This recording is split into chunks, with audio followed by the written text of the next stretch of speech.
All right, whether you're trying to figure out how to post to Instagram stories in the first place, or you want to just make sure you're doing it the best possible way, I'm going to show you both right now.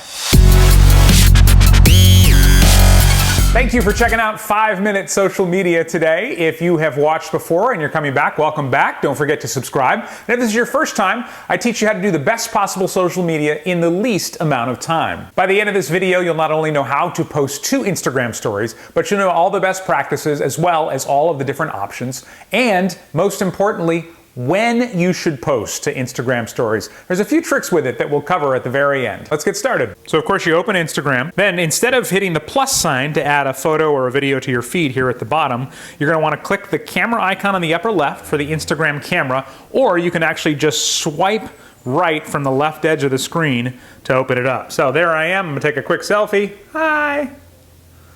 Oh, that's spectacular.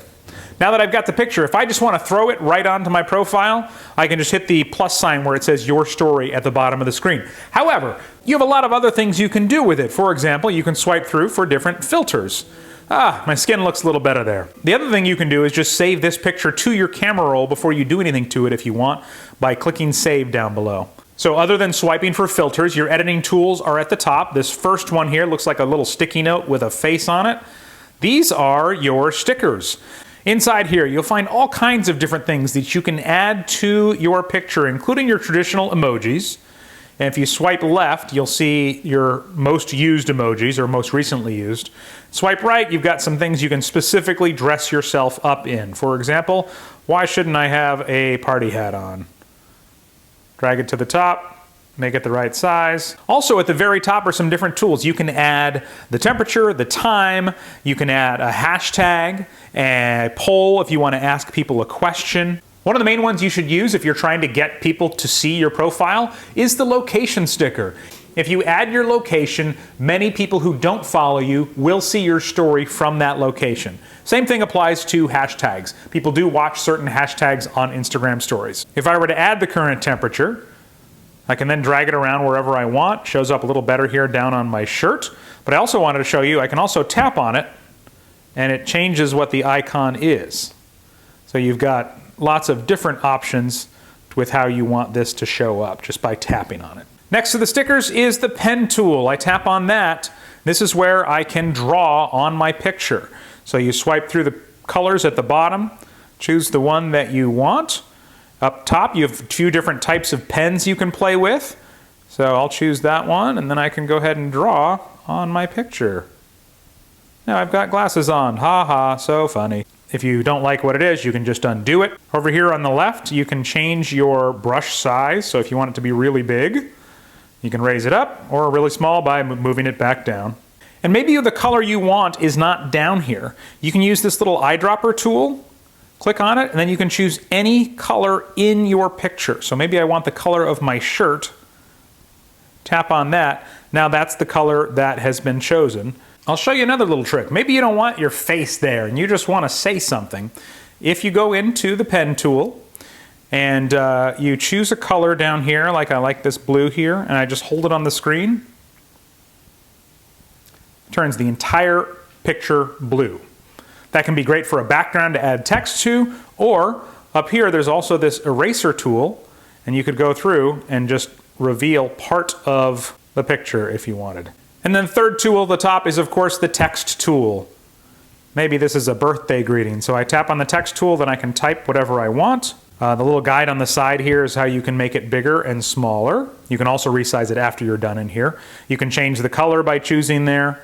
And then now that I have it, I'm going to go ahead and use my fingers to drag it down here and fit it in the corner. Weirdest birthday greeting ever. Once your masterpiece is finished, as this obviously is, you got a few options at the bottom. The first one on the left, saves it to your camera roll as is if you want. The second one adds it to your story. And then the one on the right next, if you click that, then you could actually direct message it to somebody. More things you can do before you take your picture or your video down here. If you want to take something from your camera roll, you just tap this little icon here on the left. You can choose from your camera roll. You have the flash option there. You have the flipping the camera around if you want to use the back-facing camera. And then the last one there are Filters. If you want to add different filters, there's different things that you can play with like this. Like, hey man, so cool. I don't know if this is like Stoner in the Desert or Highway Patrol. So have some fun with those, especially if you're self-conscious about being on camera. Maybe adding a funny filter will make you more comfortable on your Instagram stories. Down below that, you'll see all the different camera options. So I am here on normal. That's what you'll use probably most of the time. You can swipe over to live if you were going to do a live video. Boomerang is basically what makes an animated GIF. It takes a bunch of pictures over the course of a second or two. Looks like this. Super zoom is kind of dumb, but it'll basically zoom in dramatically like in a movie and add dramatic music to anything that you have.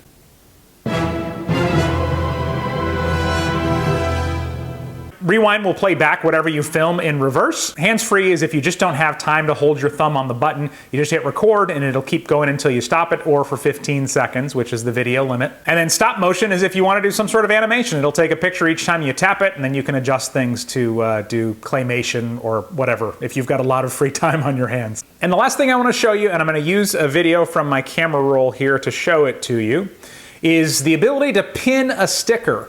So as you see in this video, I'm panning across a brick wall. What you can do is you can pin a sticker or a word to a certain part of the video, and then it will stay stuck to it for the whole video.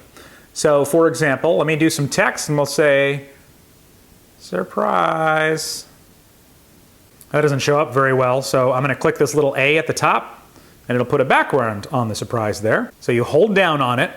You'll see these options at the bottom pop up where it says cancel or pin. This moves back and forth through the video. So I want it at the end of the video right there. I say pin, it'll process it, pans across the wall, and surprise! Be creative. You can come up with something better than that, but it's kind of a neat way to add surprises and secrets to your videos. One of the tips I like to give people about how to do the best possible Instagram stories is post about certain things more than once. Like let's say you're a baker and you want to show people how the proper way is to melt chocolate. Or maybe you are a photographer and you've got a cool camera trick that even amateurs can use with, their camera phones. Well, post that more than once because odds are most people won't see it the first time, or the second time, or the third time. You can probably post that kind of good content once a month. It'll be fresh because you'll be recording it again for Instagram stories. And even if people have seen it before, it might be a good reminder. So when to post? When you're looking at the Instagram home screen, you'll see the stories, of course, across the top of the app. And whoever has posted most recently is going to get that first position.